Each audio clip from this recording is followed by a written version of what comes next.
Welcome to the Weekly Dose Podcast, your one-stop shop for the weekly news in incretin mimetic therapies, with your host, ManOnMounjaro, Dave Knapp.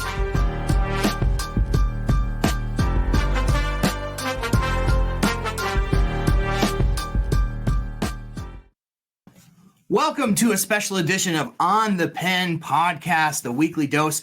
This week, we're going to get into a topic that we have not delved into yet on this channel too far, and that is the issue of compound medications, and specifically the differences between 503A and 503B pharmacies. I know you've been waiting for this one. I'm excited to bring it to you. We're going to learn together why all compounds are not created equal. So before we get into that, hit that like, hit that bell, hit that sub. Make sure you get all the notifications for everything we do on this channel.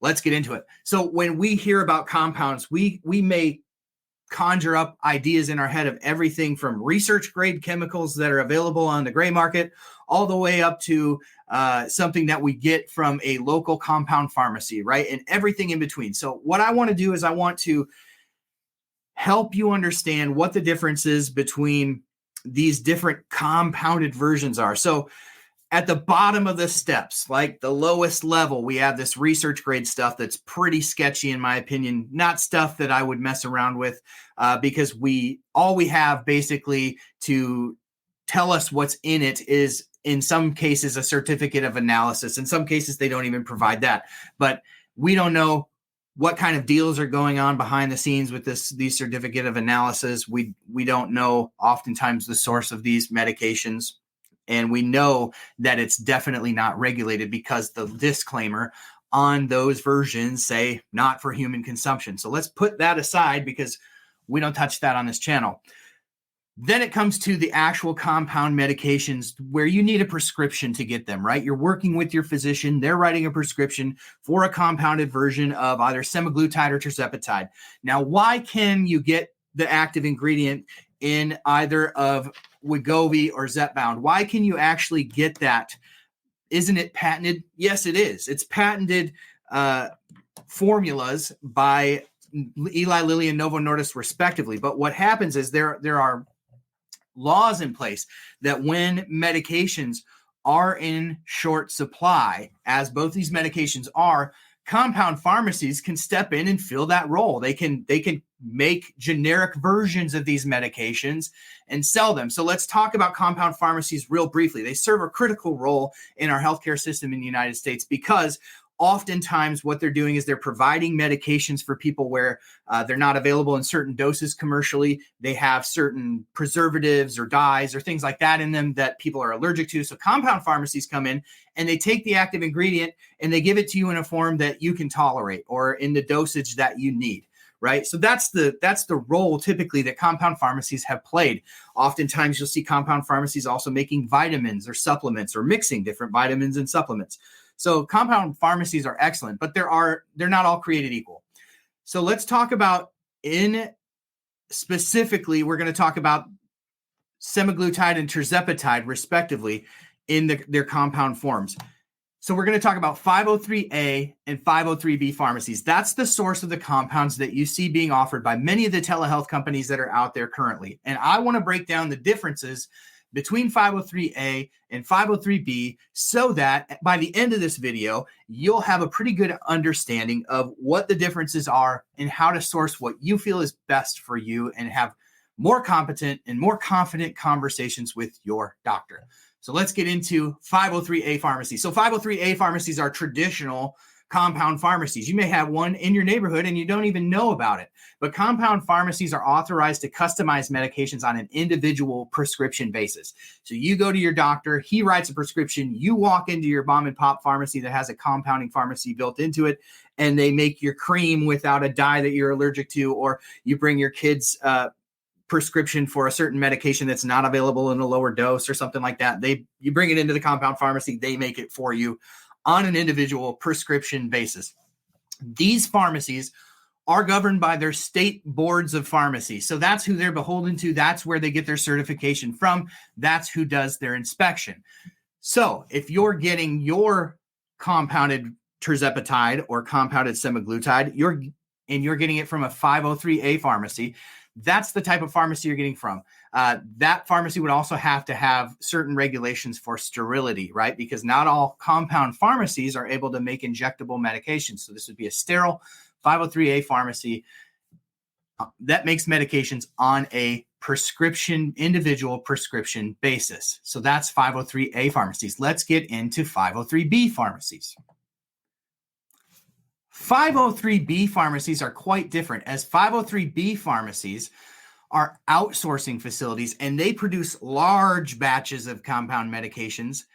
The big difference between a 503A and a 503B is a 503A is a medication that's been mixed by a person. In 503B pharmacies, it's most times machines that are actually doing that job. So machines don't get tired, machines accurately measure, and they are titrated to provide really accurate doses of the medications, right? And they're doing this on a large scale. They're providing medications to hospitals, pharmacies, clinics, things like that. So not direct sort of to consumer, right? So that's what a 503B pharmacy is. The big difference between a 503A and 503B pharmacy from a regulation standpoint is 503B pharmacies are actually governed by the current goods and manufacturing process. So that is regulated by the FDA. So I think I said that wrong, current good manufacturing practices. So what does this mean? I think this is an important thing to understand. The CGMP, which is again governed by the FDA. So if you're a 503B pharmacy, you have to comply with the CGMP. And this is a manufacturing process, certain regulations, systems, processes that they have to adhere to. If you've ever worked in the food industry, you may have heard of something called HACCP, Hazard Analysis of Critical Control Points. Within different industries, there are regulations that sort of come out of government entities that are designed to help protect consumers. And that's what the CGMP is. So basically what you have is a system and a process that's implemented by these 503B pharmacies that ensure that each batch of your compound semaglutide or your compound Tirzepatide is consistently meeting the required quality specifications, which helps maintain the drug's efficacy and the identity, the integrity of that medication. This helps ensure that there is a higher level of patient safety because their adherence to this will minimize the risk of contaminations, mix-ups, and errors in dosing. So we've seen lots of articles pop up over the last couple of months about people basically getting too much of their compounded semaglutide or Tirzepatide and ending up hospitalized because the dosing wasn't right in these medications. That's why the CGMP is super important. And the CGMP, again, is overseen, that program is overseen by the Food and Drug Administration. So that is the huge difference when we talk about oversight of 503B pharmacies. So I hope that helps you understand the difference between the two. Now let's get into the sourcing of the active pharmaceutical ingredient, because this is really a big question that gets asked of me a lot. So this is something I've done a lot of digging on. So the 503A pharmacies, again, they cater to individual prescriptions. They have to source their APIs from FDA registered suppliers, right? So their suppliers have to be registered with the FDA. On 503B pharmacies, the outsourcing facilities that they use are subject to, again, that CGMP. So an extra layer of FDA oversight. So the APIs between the two may not always be created equal either, although with both 503A and 503B, there's not a whole lot of transparency about the source of the API. So that is one question that I would definitely ask when looking at a potential compounded medication is, what is the source of the active ingredient? And these are all questions that I think are important to consider, whatever alternative source, if you cannot get the branded medication. Now, if you followed my channel, the branded medication is my number one source. I will go to great lengths. I've gone down in dose when I couldn't find my medication. I've gotten medications from pharmacies in other states to ship to me when I can't find my medication.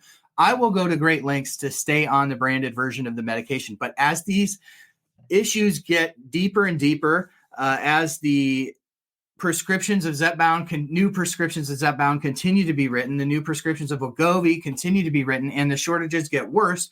People will inevitably turn to other sources. And so what I want to do is at least provide some information to you today. I hope this was helpful on the understanding of 503A versus 503B pharmacies, who regulates them, how they're handling the medication and delivering the medication. If it was, would you consider sharing this video, this podcast, however you receive this information today, with somebody who might find it helpful? There's a link in the description below to OnThePen.com, where you can sign up for email alerts if you're interested in getting more information about providers that are offering 503B sourced compounded versions of these medications that we talk about, the active ingredients anyway.